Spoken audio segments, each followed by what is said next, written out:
আল্লাহ যাকে মাফ করতে চাইবেন তাকে একটা পর্দার আড়ালে নিয়ে যাবেন, জিজ্ঞেস করবেন, এই বান্দা এইসব কাজ করছো?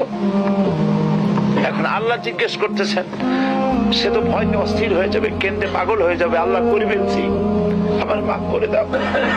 আল্লাহ পাক তার জবানের সমস্ত পাপের কথা শুনে সে যখন অনুতপ্ত হয়ে কাঁদতে থাকবে, আল্লাহ বলবেন, যা মাফ করে দিলাম, জান্নাতে চলে যা। এইটা হচ্ছে হিসাবে ইয়াসির। আল্লাহুম্মা হাসিবনি হিসাবান ইয়াসিরা।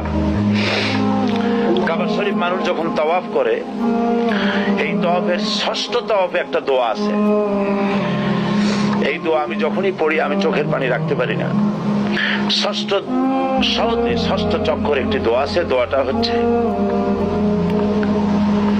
আল্লাহুম্মা ইন্না আলাইয়া হুকুকান কাসীরান ফীমা বাইনি ওয়া বাইনাক।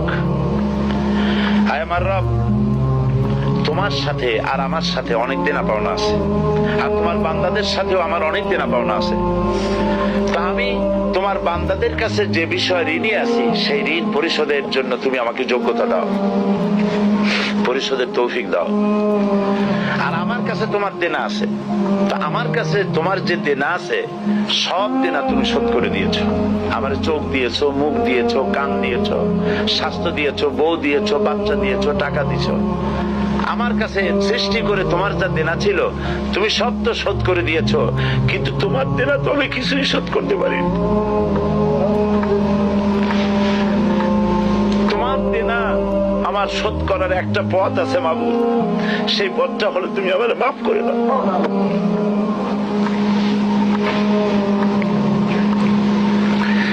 এটা ছাড়া আমার কাছে কোনো পথ নাই মাবুদ। তুমি যদি কিয়ামতের দিন আমাকে প্রশ্ন করো যে যৌবন কাটাইছো কোন পথে, আমি তো জবাব দেওয়ার পথ রাখি নাই।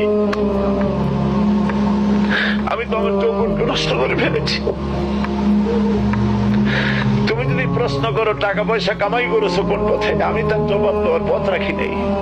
যদি প্রশ্ন করো কোন পথে খরচ করেছো, আমি সেটারও পথ রাখি নাই, নষ্ট করে ফেলেছি। তুমি আমাকে ক্ষমা করে দাও। সেই জন্য আল্লাহর কাছে দোয়া করতে হবে, রব্বানা আতিনা ফিদ দুনিয়া হাসানাতান ওয়া ফিল আখিরাতি হাসানা ওয়া কিনা আযাবান নার ওয়া আদখিলনাল জান্নাতা মাআল আবরার ওয়া আদখিলনাল জান্নাতা বিগাইরি হিসাব।